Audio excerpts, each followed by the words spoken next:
멋진 한 해를 꿈꾸며 시작했던 2013년, 참 숨가쁘게 달려왔습니다.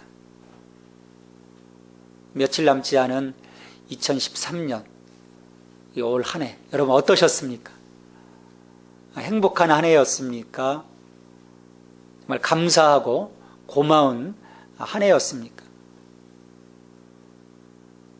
아니면 아쉬움과 후회만 그런 가득한 한 해입니까? 많은 사람들을 보면 이렇게 한 해를 돌아보면서 감사하고 고마운 마음을 갖기보다는 아쉬워하고 후회하는, 또 심지어 자기를 정죄하는 그런 일들이 참 많습니다. 그냥 덧없이 지나갔다는 거예요. 이렇게 아쉬움과 후회함으로 한 해를 돌아보면 우리 오히려 자기 자신을 더 지치게 만드는 일이 아닐까 생각을 합니다. 우리가 지난 시간에 대해서 좀 더 자유로울 수 있으면 좋겠습니다. 그 지난 시간에 대해서 성 어거스틴은 이처럼 그 과거, 현재, 앞으로 다가올 그 미래에 대해 자유롭지 못한 영혼들을 향해서 이렇게 이야기를 했습니다. 과거는 주님의 자비에 맡기고, 현재는 주님의 사랑에 맡기고, 미래는 주님의 섭리에 맡겨라.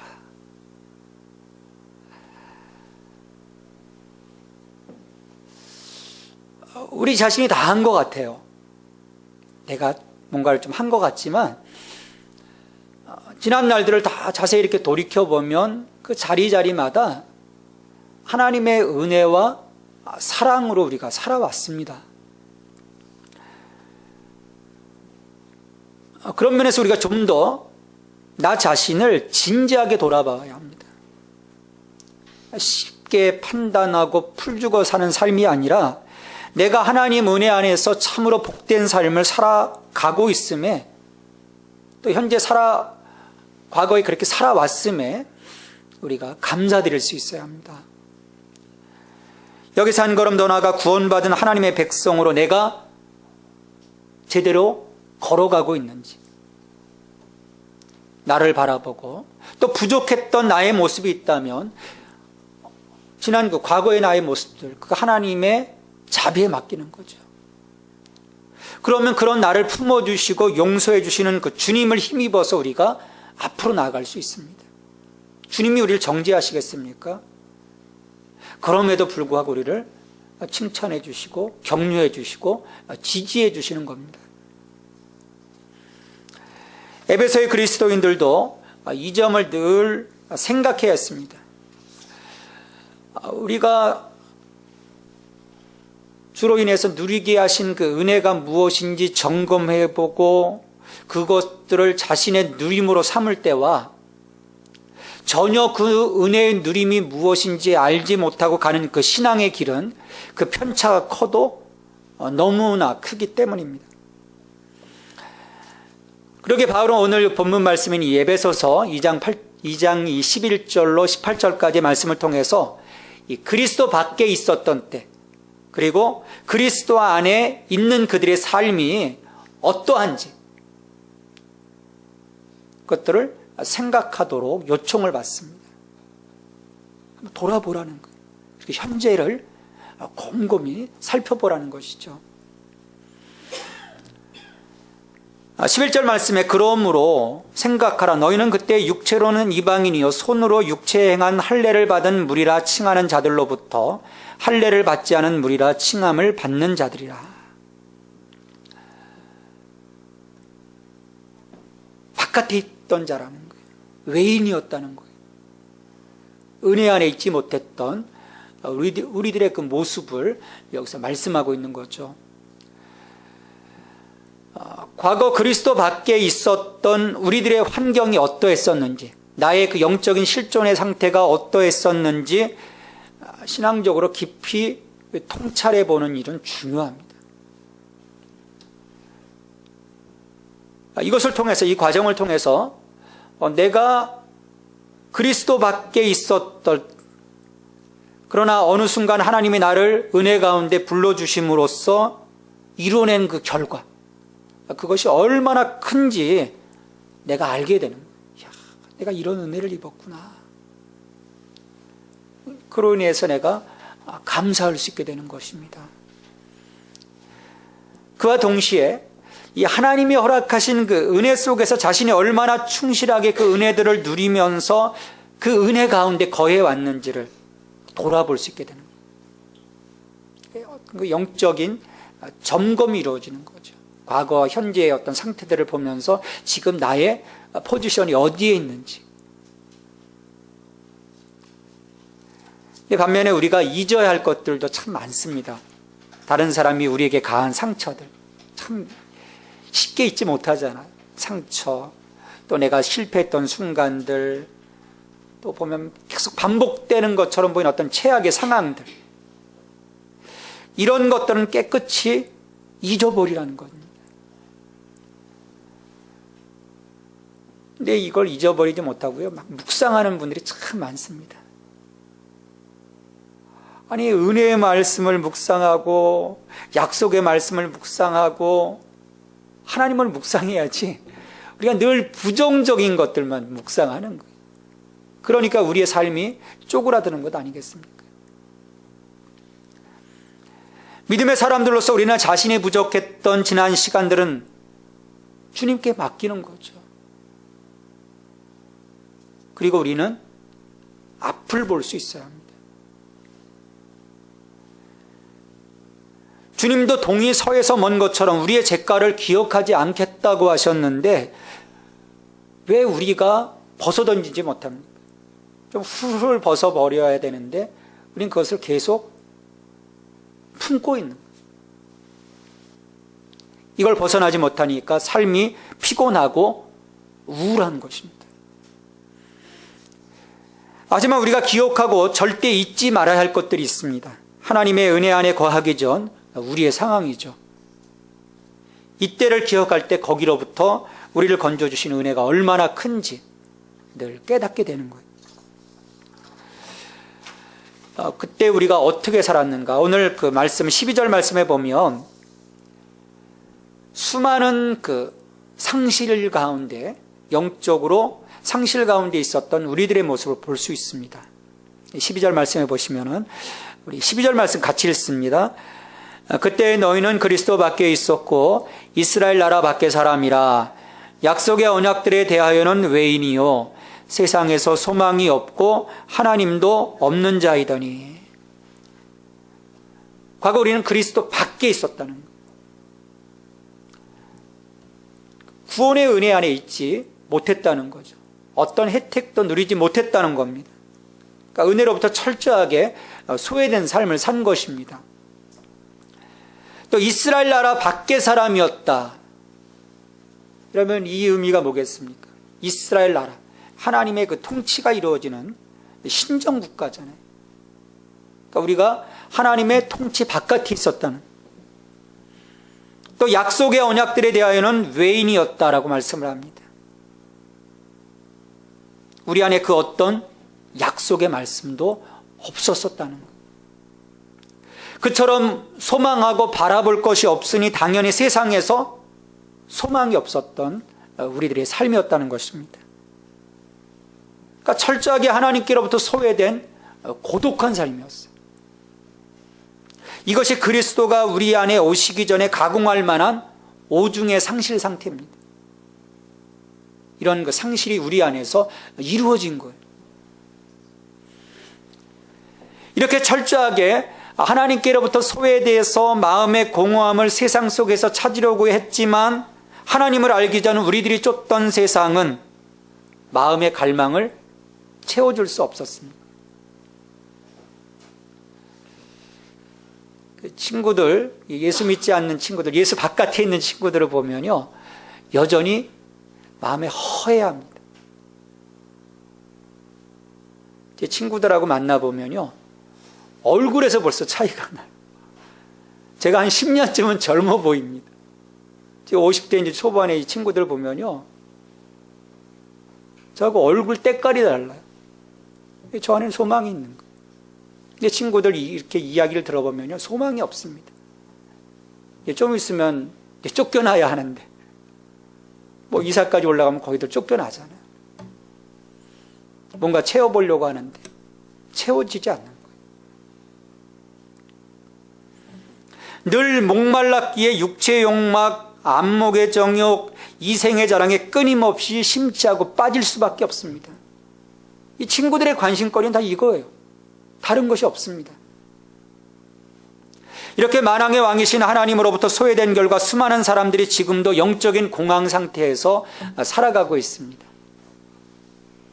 이러니 이 상황에서 불러내 주시고 새로운 기쁨의 삶을 살아갈 수 있도록 해주셨으니 얼마나 고맙고 감사합니까? 정말 많은 은혜를 입은 거죠. 이처럼 멀리 하나님으로부터 소외되어 있었던 우리들이 그리스도 안에서 회복해 하시는 은혜를 통해 너무도 많은 선물을 받습니다. 오늘 말씀 가운데도 보면 몇 가지 그리스도를 통해서 우리에게 주시는 그 영적인 그 선물들이 있습니다. 첫 번째 선물은 친밀함의 회복이에요. 친밀함의 회복. 우리가 그리스도의 피로 하나님과 가까워졌다는 겁니다. 13절 말씀해 보시면 우리 같이 읽습니다. 이제는 전에 멀리 있던 너희가 그리스도 예수 안에서 그리스도의 피로 가까워졌느니라.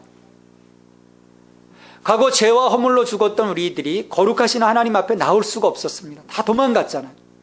피했잖아요. 하지만 그리스도의 피로 우리의 죄를 대속해 주셨기 때문에 다시금 우리가 하나님께 가까이 나올 수 있는 은혜를 입습니다. 친밀함의 교제를 이룰 수 있도록 예수 그리스도께서 선물을 주신 거예요.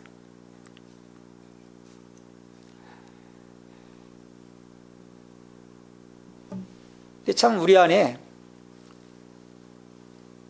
어떤 그 하나님에 대한 잘못된 그 모습들이 투영된 경우들이 많습니다. 심판하시는 하나님, 정죄하시는 하나님, 호통치시는 하나님. 이게 대개 이제 그 부모님에 대한 그 엄격한 그 부모님 밑에서 아버지 밑에서 성장한 사람들 같은 경우 이제 그런 하나님에 대한 그 모습들이 그 아버지의 모습을 통해서 투영되는 경우들이 많습니다. 우리가 이것을 넘어서야 되죠. 왜? 예수 그리스도를 통해서 우리가 하나님께로 가까이 나아갈 수 있는 은혜를 입었기 때문입니다. 우리가 조금 더 하나님께 나아갈 때 우리의 신앙의 삶에서 풍성함을 누립니다. 길거리를 걸어갈 때도 그렇지 않습니까? 사랑하는 사람끼리 멀리 떨어져 가는 경우 본 적이 있습니까? 가까이 하잖아요. 최대한 밀착하지 않습니까? 2023년 하나님과 가까이, 하나님과의 그 친밀함을 여러분 이루어 오셨습니까? 그래야 우리가 하나님으로부터 격려를 받고 위로를 받고 하나님께로부터 우리가 늘 새로운 힘을 공급받을 수가 있는 것입니다. 두 번째 선물은 하나됨의 회복이에요.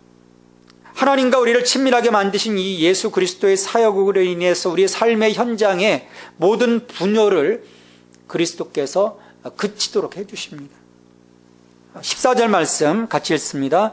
그는 우리의 합형이신지라 둘로 하나를 만드사 원수된 것 그 중간에 막힌 담을 자기 육체로 허시고, 자기 육체로 원수된 것을 허무셨다는 것.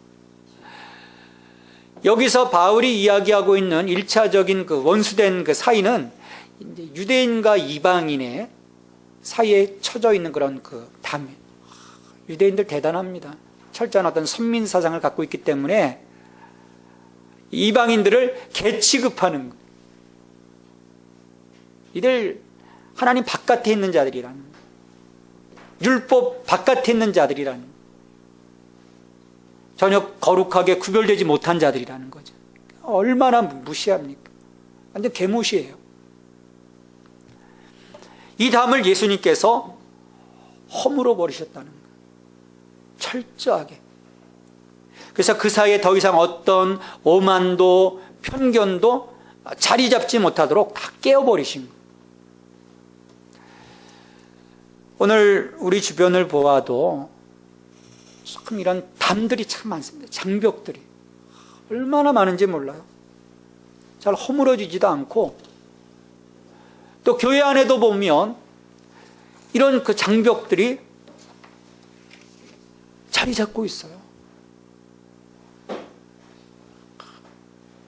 이 그리스도의 몸된 교회, 하나됨을 이루는 교회라고 하는데, 이런 그 어느 교회들을 보면 대부분 다 이렇게 끼리끼리, 참 끼리끼리 좋아합니다. 그리고 그 사이를 삐집고 들어갈 수가 없어요. 들어가면 낯설어요. 힘들어집니다.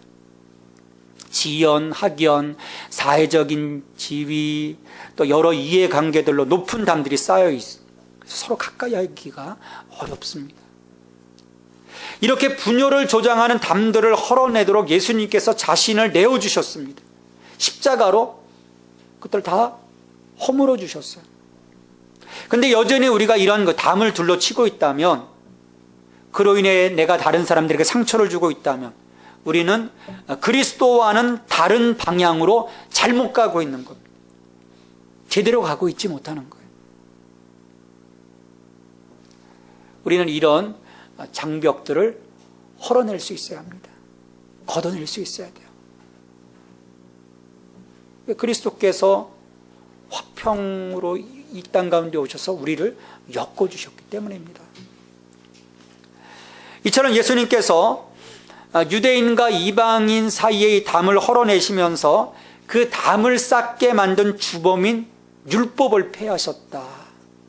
사도 바울은 말씀을 합니다. 15절에 보면 법조문으로 된 계명의 율법을 폐하셨으니. 근데 이 말씀을 들으면요, 뭔가 맞지 않아요.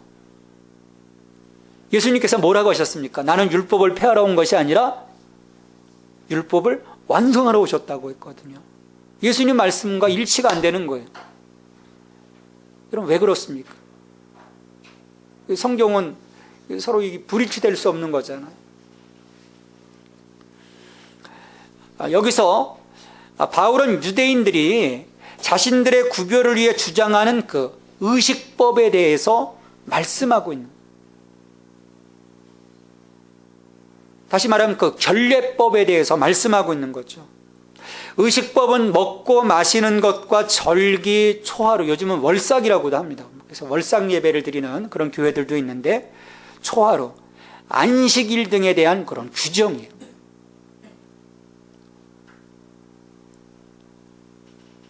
좀 더 자세히 이야기하면 장로의 유전 같은 것들, 하나님께서 직접 주셨다기보다는 장로들을 통해서 계속 살이 붙여지고 붙여진 그런 규범들을 이야기를 합니다. 근데 이런 그 규범은 유대인과 이방인 사이에 심각한 담을 쌓게 만들었어요. 심각한 담을 쌓습니다. 이것을 예수님께서 다 폐하신 거예요. 왜냐하면 유대인들은 이것을 가지고 거룩하신 하나님께 나아간다고 생각을 했던 거예요. 근데 예수님께서 이것을 폐하심으로써 이것들은 더 이상 유효한 방법이 아닌 거예요. 하나님께로 나아가는 유효한 방법이 아니라는 겁니다. 왜? 십자가를 통해서 우리가 하나님께 나아갈 수 있는 새로운 길이 열렸기 때문이죠. 이것을 계속 고집하는 것은 예수 그리스도의 공로를 힘입어서 하나님께 나아가는 것을 포기하는 거예요. 그 대신 자기의 의, 자기의 공로로 하나님께 나아가겠다는 겁니다. 예수님이 이런 그 자기의 의, 자기의 공로로 나아가는 그 율법적인 그 삶을 다 허물어내십니다. 오직 십자가에 못 박히신 그리스도를 믿는 믿음으로 나아가라는 것입니다. 근데 이것은 다른 관점에서 보면 이 유대인과 이방인 사이에서의 어떤 그 갈등, 그런 그 초점에서 본다면 이걸 허물어내셨다는 것이 뭐냐? 은혜 안에서 살아가는 우리들이 누군가 부족하다고 해서 정죄할 수 없다는 거예요. 유대인과 이방인이 원수가 된 것은 정죄했기 때문입니다. 율법 안에서 정죄했기 때문이에요. 쟤네들 율법도 없이 그냥 막 살아가는, 아니야, 안 돼. 저들은 절대로 안 돼. 저들은 구원받을 수 없어.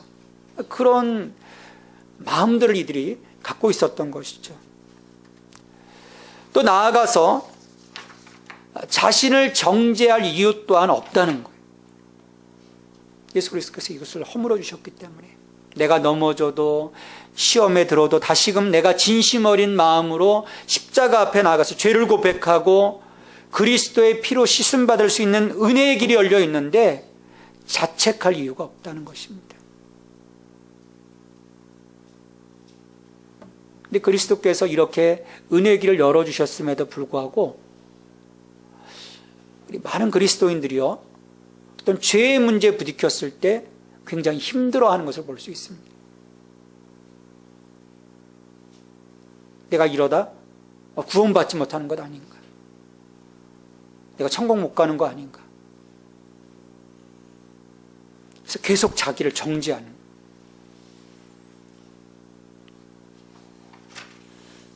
하지만 우리가 그리스도 안에 있는 한 결코 정죄함이 없다고 말씀을 합니다. 로마서 8장 2절 말씀에서 그리스도 예수 안에 있는 생명의 성령의 법이 죄와 사망의 법에서 너를 해방하였습니다.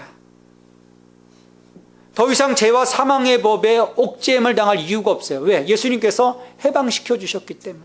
그 틀에서 우리를 벗어나게 해주셨습니다.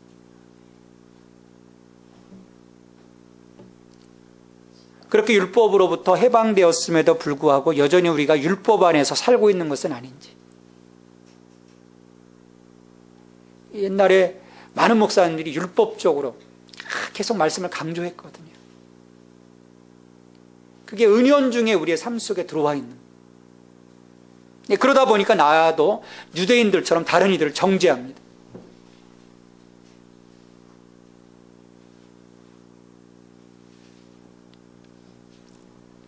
우리가 오직 은혜와 믿음 안에서 살아간다면 우리는 사람들을 품고 가야 되는, 그들의 잘못됨을 내가 품어주고 그들을 위해서 기도해 줄 수 있고, 이것이 우리 예수님께서 이루어 주신 것들입니다. 예수님은 서로를 품고 살아가도록 우리를 구원의 자리, 새 창조의 자리로 불러주셨어요. 여러분, 우리는 과거의 모습이 아닙니다. 이 15절 그 하반절 말씀에 보면 이는 이 둘로 자기 안에서 한 새 사람을 지어 화평하게 하시고 말씀을 합니다. 구원은 새로운 창조의 역사예요. 그래서 이전 것은 더 이상 용납하지 않으시고 다 버리라고 하셨습니다. 우리가 은혜 가운데 살아간다면 다 버리셔야 돼요. 그거 붙잡고 있지 마십시오. 다 버리십시오. 편을 가르고 쉽게 정죄하고 하나 되지 못했던 과거의 우리가 그리스도 안에서 화평함을 입은 새 사람이 되기를 예수 그리스도께서는 원하십니다. 그러기에 우리가 어느 곳이든 들어가면 그곳에서 어떻게 변해야 합니까? 그곳이. 내가 들어가는 그 순간 막 거기가 쪼개지고 막 상처받고 어둠이 지배를 해야 되겠습니까? 그게 아니겠죠. 내가 들어감으로써 거기에서 사랑이, 서로에 대한 격려가, 생명을 살리는 일들이 일어나요. 우리 종종 보면 그렇지 않습니까? 이 모임 가운데 보면 어느 한 친구가 오면 막 모임이 살아나는데 어느 한 친구가 오면 몸이 그냥 죽어버리잖아요. 힘들어지는 경우들이 많습니다. 우리가 어떤 모습으로 살아가야 하는지. 우리 가운데 화평함의 열매가 맺혀지길 바랍니다. 2013년 내 삶에 화평함이 없었다면 우리 정말 회개해야 되겠죠. 그리고 2014년 주님, 내가 가는 곳에서 많은 생명들이 나로 인해서 살아날 수 있도록 나를 화평함의 도구로 사용해 주십시오. 기도할 수 있어야 합니다. 그와 함께 예수님은 예수 그리스도를 통해서 이루어진 이 교회 공동체 안에서 우리가 하나님과 화목하도록 우리에게 은혜를 주시죠. 16절 말씀에 보면 또 십자가로 이 둘을 한 몸으로 하나님과 화목하게 하려 하심이라. 원수된 것을 십자가로 소멸하시고. 십자가는 우리를 하나님과 화목하게 하고 동시에 사람들과 화평하도록 하는 힘입니다. 왜냐하면 십자가를 통해서 우리에게 원수된 것, 곧 죄를 소멸시켜 주셨기 때문이에요. 우리가 하나님과 화목하지 못하는 것은요, 죄가 그 가운데 있기 때문입니다.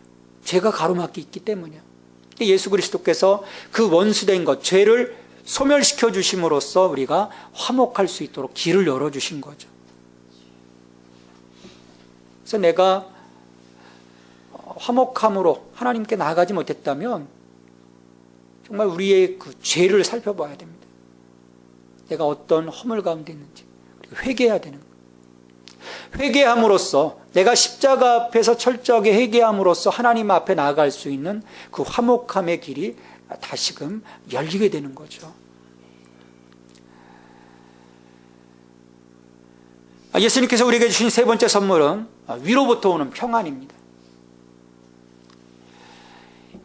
우리가 그리스도 밖에 살던 우리의 삶은 어떤 그 혼돈과 공허와 어둠의 삶이었어요. 그런 우리들에게 오셔서 전해주신 것이 평안입니다. 평안의 복음이에요.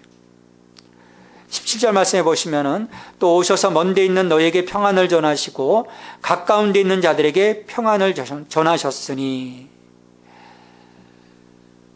세상은 결코 우리들에게 평안을 줄 수 없습니다. 그 어떤 것으로도 우리를 평안케 할 수 없는 거예요. 오직 예수 그리스도 안에 거할 때, 그로 인해서 그리스도의 평강이 우리의 마음을 주장할 때 우리가 평안하게 되는 것입니다. 예수님께서 요한복음 14장 27절에서 말씀하셨습니다. 평안을 너에게 끼치노니 곧 나의 평안을 너에게 주노라. 내가 너에게 주는 것은 세상에 주는 것과 같지 아니하니라. 너희는 마음에 근심하지도 말고 두려워하지도 말라. 그리스도께서 이 땅에 오셔서 전하신 이 평안으로 살아가는 여러분들 새해가 되기를 바랍니다. 내가 2013년 그 평안 가운데 거하지 못했다면, 그래서 불안하고 염려하고 힘들어했다면 이 평안을 여러분들이 붙잡으시길 바랍니다. 그리스도의 평강이 내 마음을 주장할 때, 여전히 내가 내 생각을 주장하고 염려하고 걱정하니까 힘들어지는 것 아니겠습니까? 그러나 그리스도의 평강이 내 마음을 주장하기 시작하면 우리 안에 주께서 주시는 그 평안의 마음이 자리 잡게 되는 거죠. 그러면요, 보는 시각이 달라집니다. 취업이 좀 더디더라도, 사랑하는 사람이 늦게 나타나더라도, 몸이 아프더라도, 하나님 일이 벅차더라도 시각이 달라지는 거예요. 감사할 수 있게 되는 거죠. 그리스도의 평강이 내 마음을 주장하고 있는데,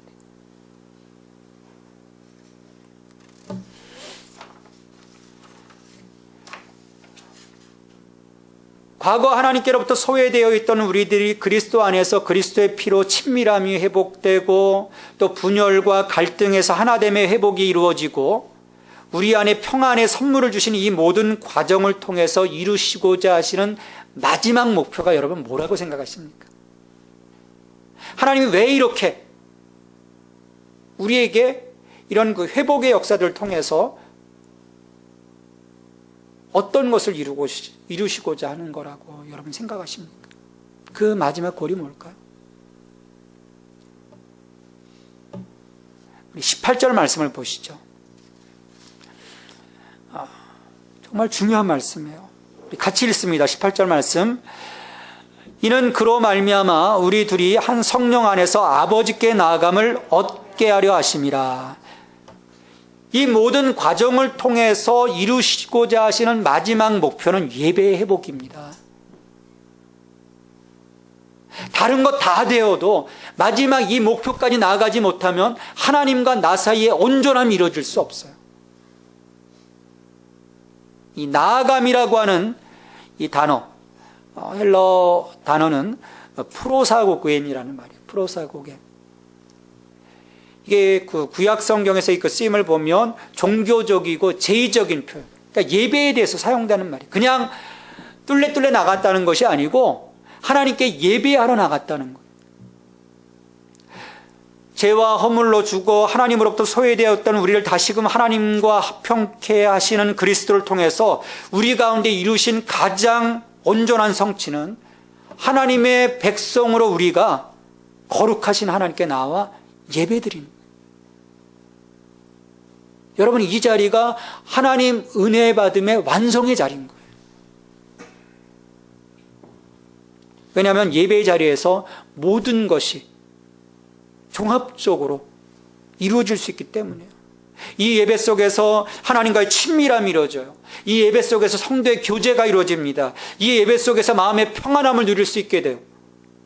이 예배 속에서 성령님의 기름 부으심을 받게 됩니다. 말씀을 공급받게 되고 정말 우리들이 누릴 수 있는 모든 것들이 예배 안에 무궁무진한 거예요. 올 한 해 여러분의 예배는 온전함으로 드려졌습니까? 하나님이 나의 예배를 기뻐하셨을까? 기뻐하셨을까요? 우리가 온전함으로 드렸다면 우리는 그 속에서 많은 은혜를 경험하고 새로운 영적인 힘을 공급받게 될 겁니다. 아버지와의 관계가 더욱 깊어지면서 사람들과의 관계 또한 원활하게 이루어질 것입니다. 예배가 살아나면, 내 삶의 예배가 회복되면, 내가 온전히 하나님께 나아가 예배드리기 시작하면 내 삶의 기초가 든든하게 세워지는 거예요. 하지만 우리의 예배가 소홀할 때 예배 가운데 누리게 하신 많은 것들을 우리는 잃어버리게 될 겁니다.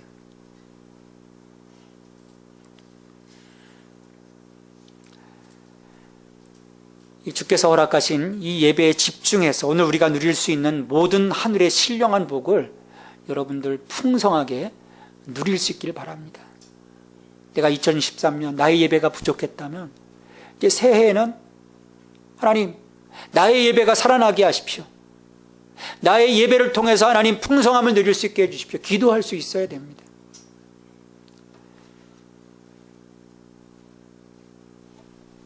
그래서 내가 이 누림을 통해서 내가 채워져야 나팔절의 삶을 살아갈 수 있는 거예요. 내가 복음의 나팔을 불어댈 수 있죠. 은혜의 나팔을 불어댈 수 있습니다. 내 안에 은혜가 가득 차 있지 못하다면 불어대도 무슨 소리만 납니까? 깡통 소리만 나겠죠. 나팔 소리가 날 수가 없어요. 오늘 하나님께서 우리를 사랑하사 예수 그리스도 안에서 이처럼 많은 은혜를 주셨습니다. 그리스도 바깥에 있었던, 말씀 바깥에 있었던, 성령의 은혜 바깥에 있었던 우리들을 이 자리 가운데로 불러주시고 우리의 예배를 통해서 하나님과의 친밀함이 이루어지면서 그 하나님과 교제하면서 우리의 삶을 회복시키시기를 원하신 하나님, 이 하나님의 은혜 안에서 다가오는 새해 더욱더 풍성한 믿음의 삶이 이루어질 수 있게 되기를 간절히 바랍니다. 하나님 감사합니다. 지난 한 해를 저희들 이끌어 주시고 또 오늘 이 해의 마지막 예배를 하나님 앞에 드리게 하시니 감사를 드립니다. 하나님께 머리 숙여 예배하는 우리 모든 심령들, 우리 주님께서 성령의 기름을 부어주시고 그 삶에 놀라운 은혜를 허락하여 주시옵소서. 우리의 삶에서 예배가 살아날 수 있기를 바랍니다.